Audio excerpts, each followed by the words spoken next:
안녕하세요. 방구석 성경 만담 시간입니다. 오늘은 창세기 세 번째 시간입니다. 창세기 세 번째 시간, 첫 번째, 두 번째 창조에 대해 살펴봤고요.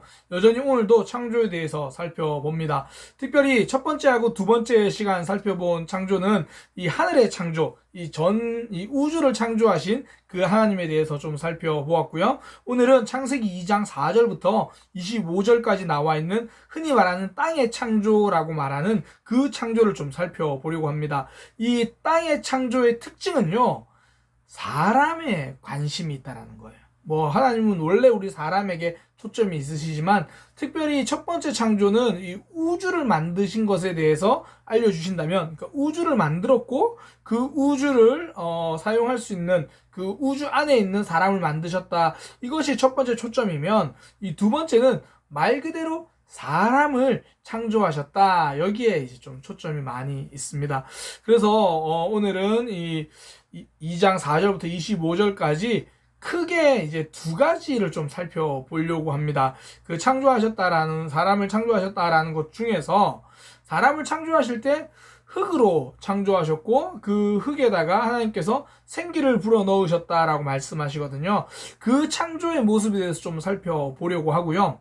또 하나는 하나님이 아담을 창조하신 이후에, 그리고 이 아담을 잠들게 하고 아담의 갈비뼈에서 하와, 여자를 창조하십니다. 그 여자에 대해서 돕는 배필, 그리고 부부, 이런 부분들을 좀 살펴보려고 해요.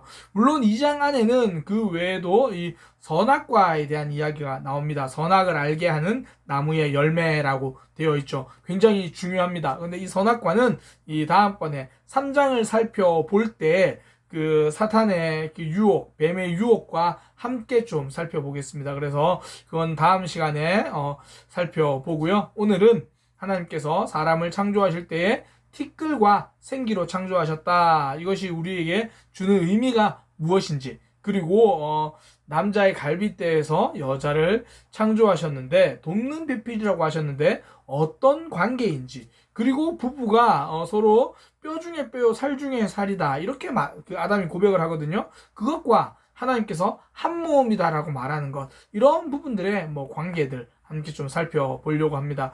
먼저는 앞서 말씀드린 것처럼 하나님께서 사람을 만드실 때요, 이 땅의 흙으로 만드셨다, 그렇게 이야기를 하시거든요.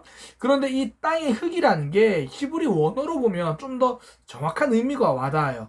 우리는 흙 그러면 그냥 흙 재료가 흙이다 이렇게 생각되는데, 원어에는 흙이란 단어보다는 먼지라고 하는 단어가 훨씬 더 맞는 단어입니다. 그러니까 아파르라는 단어인데요. 이게 땅의 먼지. 그러니까 그만큼 사람의 존재 자체가 사실은 굉장히 먼지와 같은, 굉장히 미미한 그런 존재다라고 이야기를 하는 거죠. 원래 그 먼지와 같은 아파르, 그런 먼지와 같은 존재가 이렇게 소중한 가치 있는 존재가 된 것은요, 하나님께서 그 먼지에다가 생기를 불어 넣어 주시는 거죠. 그러니까 생기를 하나님께서 불어 넣어 주셔가지고 사람이 생명이 되었다, 이렇게 이야기를 합니다. 생기를 불어 넣으시니 생명이 되니라. 생명, 이게 히브리어로 네페시 하야 이런 뜻인데요. 살아있다가 네페시고 하야는 존재하다, 그러니까 살아있는 존재. 원래는 사람은 그냥 먼지였어요. 아무런 의미가 없는 먼지와 같았는데 하나님께서 거기에 생기를 불어 넣어 주시니까 살아있는 존재가 된 거죠. 어떤 의미입니까? 사람은요, 하나님이 주신 생명력이 들어가야 진짜 살아있는 존재가 된다라는 거죠. 살아있는 것처럼 살아가는 방법, 하나님과 연결되는 겁니다. 그래서 우리 사람들이 가지는 마음 중에 늘 고독감, 공허함, 사람은 누구나 가지고 있거든요. 왜 그러냐면, 사람은 원래 먼지에서 창조되어졌고, 그 먼지에 정말 의미 없는 존재가 의미 있는 존재로 바뀌는 것은 하나님께서 주신 생기, 그러니까 하나님과 연결, 하나님을 붙들어야 사람이 의미가 있는 존재가 되는 거죠. 그래서 사람 안에 있는 고독감, 공허함은 하나님으로 채울 수 있다라는 거죠. 하나님이 우리에게 그걸 알려주시는 거거든요. 그래서 너는 흙이니 흙으로 돌아가라. 이제 그렇게 이야기하시는 것은 하나님과 연결되어 있는 그 영혼, 하나님에 대해서 알게 되는 그 생기, 이것이 없으면 굉장히 삶 자체가 의미가 없는 거죠. 뒤집어서 이야기하면 그렇게 됩니다. 우리 삶에서 의미를 가지려면 어떻게 해야 됩니까? 하나님을 붙드는 거예요. 인간은 한낱 먼지와 티끌이 될 수도 있지만 반대로 하나님께 붙들리면 하나님의 영으로 충만한 생명, 살아있는 존재가 될 수 있다는 거죠. 우리의 삶, 전 생명력 있게 살았으면 좋겠습니다. 제가 우리 성도님들에게 자주 강조하는 것 중에 하나가 생명력이거든요. 우리는 하나님께서 주신 이 생명이 있으니까 생명력 있게 살아가는 거죠. 그러니까 목사님 생명력 있게 살아간다는 게 뭐예요? 하나님과 연결되어 살아간다는 거예요. 그러니까 우리 안에 계신 성령 하나님이 나에게 하시는 말씀에 귀를 기울이며 살아가는 거죠. 내 마음대로 땅의 길을 가는 것이 아니라 성령 하나님이 말씀하시는 대로 성령님께 순종해서 살아가는 것, 이게 생명력 있는 삶이 되는 거죠. 원래 우리는 티끌과 같은 그런 존재인데 하나님께서 생기를 불어넣어 주셔서 살아있는 존재, 생명이 된 겁니다. 그래서 이 사실을 꼭 기억했으면 좋겠어요. 창세기에 있는 굉장히 소중한 비밀, 소중한 것, 진리 중에 하나죠. 우리는 원래 의미 없는 그런 먼지와 같은 존재인데 하나님께서 우리에게 생기를 주심으로, 다시 말해서 하나님과 연결됨으로, 하나님과 교제함으로 의미 있는 존재가 될 수 있는 거죠. 이게 첫 번째고요. 또 하나는 하나님께서 그렇게 아담을 만드신 이후에 아담이 혼자 있는 것을 좋지 않게 생각하셨다. 그러면서 이제 아담을 위해 돕는 배필을 만드시는 겁니다. 여기서 우리에게 알려준 중요한 거 있죠. 하나님은 우리가 혼자 있는 것을 좋지 않게 생각하신다. 사람은 서로 더불어 살아가는 거다. 사실 사람이 가장 힘들잖아요. 관계하고. 그런데 또 사람이 가장 힘이 되기도 하죠. 이게 하나님께서 우리를 그렇게 만들어 주셨기 때문이에요. 하나님이 사람을 보고 그렇게 이야기하신 거죠. 혼자 있는 것이 보기 좋지 않다.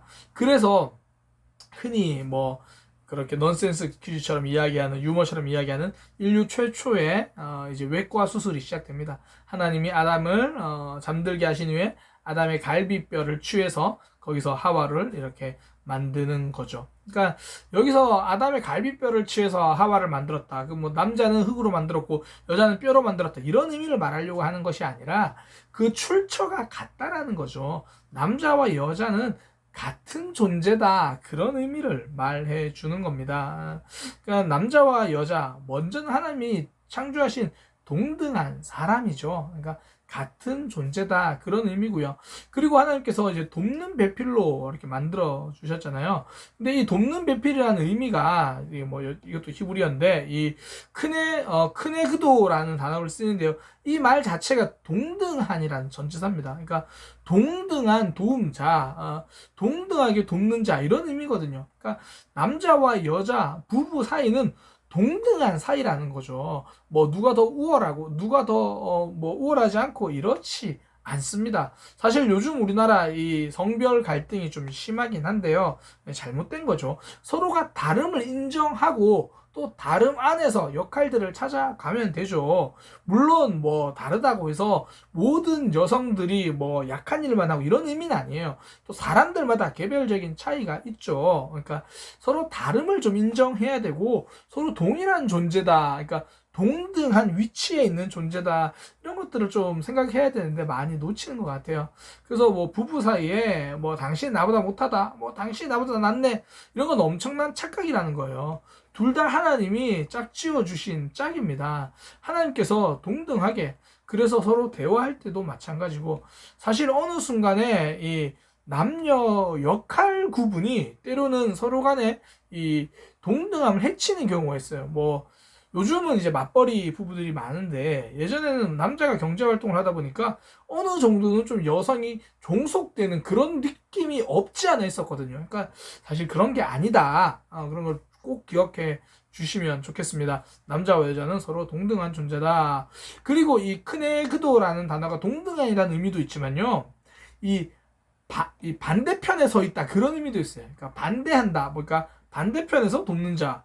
이게 서로 남편 아내를 반대하고 아내는 남편을 반대하고 이런 의미가 아니라 나와 다른 존재라는 거예요. 나와 다른 존재, 나와 반대편에 서 있는 사람. 실제로 부부들 보면 서로 정말 반대 성격이 많이 만나잖아요. 나와 반대편에 서 있는 사람, 서로 다른 거죠. 우리가 하나님께서 우리를 사람을 창조하실 때 장점과 단점을 같이 만들어 주셨거든요. 그러니까 서로를 보완하기 위해서 하나님은 나와 다른 사람을 만들어 주셨죠. 그래서 상대방이 나와 다를 수 있다는 거 꼭 인정했으면 좋겠어요. 이건 틀린 게 아니에요. 틀린 게 아니고 다른 겁니다. 다른 거. 요즘 뭐 흔히 MBTI라는 거에 대해서 이야기를 많이 하는데 가장 뭐 대표적인 걸로 이제 P와 J를 많이 이야기하잖아요. 제일 끝에 있는 이제 P는 굉장히 즉흥적인 사람, J는 굉장히 계획적인 사람. 어느 게 좋나요? 둘 다 좋습니다. J는 계획적이지만 임기응변이 약해요. 그러나 P는 갑자기 주어지는 일도 잘 하거든요. 서로 다른 거예요. 다른 거. 그러니까 부부 관계에서도 서로 다름을 인정하는 것, 이게 필요한 거죠. 무엇보다 이 큰애그도, 이게 서로 뭐 동등한 반대편에, 그런데 그 앞에 붙은 게 돕는 배필, 이 에제르 돕다. 이거는 서로 간에 도와야 한다라는 거죠. 특별히 에제르라는 단어는요, 하나님께서 사람을 도와주실 때 사용하는 단어입니다. 그러니까 부부는 서로 간에 그 정도의 힘이 되어 주어야 한다라는 거죠. 그래서 하나님이 부부를 서로 만나게 하셨잖아요. 그래서 이렇게 생각하시면 돼요. 내 배우자는 하나님께서 나에게 힘 주시기 위해서 나에게 힘이 되라고 붙여주신 사람이다. 하나님이 주신 도움이다. 이렇게 생각하시면 돼요. 저 원수, 이게 아니라 하나님이 나에게 도움이 되도록, 힘이 되도록 붙여주신 사람이다. 그래서 하나님이 그렇게 아담에게 하와를 탁 이렇게 도는 배필로 보내주셨을 때 아담이 하는 고백이 내 뼈 중에 뼈요, 내 살 중에 살이다. 나와 한 몸이다. 하나님도 그렇게 말씀하시잖아요. 부모를 떠나 한 몸이 되어라. 서로 하나라는 거죠. 그래서 이 부부 간에는 서로 공유할 수 있어야 돼요. 저도 이제 목회를 하면서 성도님들에게 자주 하는 이야기가 있습니다. 목회자와 상담하는 이야기는 기본적으로 비밀이 보장됩니다. 그러나 제 아내에게는 모든 것을 이야기할 겁니다. 이게 저희 가정을 지키는 비결이거든요. 그러니까 부부 간에는 서로 간에 터놓고 충분히 이야기할 수 있어야 되죠. 한 몸이 되어야 합니다. 사실 뭐 경제적으로도 그렇고요. 많은 부분들에서 하나가 되어야 돼요. 이게 성경적 원리입니다. 그래야 한 운명 공동체가 되는 거죠. 흔히 부부는 한 배를 탄 사람이라 그러거든요. 그 배가 뒤집어지면 둘 다 침몰할 수밖에 없는 거죠. 배가 하나입니다. 각자의 배가 있는 게 아니에요. 한 몸이다. 그러기 위해서 성경에 말하는 원리 부모를 떠나서죠. 이게 부모를 떠나라는 게 뭐 부모님들의 의견을 듣지 않는다가 아니라 최종 결정은 부부가 하는 거예요. 부부. 그러니까 뭐 좋은 의견은 받아들일 수는 있죠. 그러나 우리 엄마의 의견이기, 우리 아빠의 의견이기 때문에 뭐 그렇게 받아들이는 것이 아니라 부부가 함께 의논하고 부부가 결정하는 것. 부부가 한 몸 되는 거죠. 오늘 하나님께서 땅의 창조, 사람을 창조하신 것을 이제 두 가지로 크게 살펴보았습니다. 하나는 티끌과 같은 우리가 하나님 때문에 생명, 살아있는 존재가 되었다. 이거 살펴봤고요. 돕는 배필, 서로 부부간에 어떤 모습을 가져야 하는지 또 함께 좀 살펴보았습니다. 오늘 말씀 함께 살펴본 이야기들을 통하여 서로 간의 배우자에게 나는 그런 힘이 되어주고 있는가 한번 좀 생각해 보면 좋을 것 같고요. 또 다름을 틀림이라고 너무 내 입장만 강요하진 않았나? 또 그렇게 좀 돌아볼 수 있으면 좋겠습니다. 무엇보다 부부가 많은 것을 함께 공유하고 한 몸임을 기억하며 살아가는 우리의 삶이 되기를 소망합니다. 이것으로 방구석 성경 만담 창세기 3번째 시간 마치도록 하겠습니다. 감사합니다.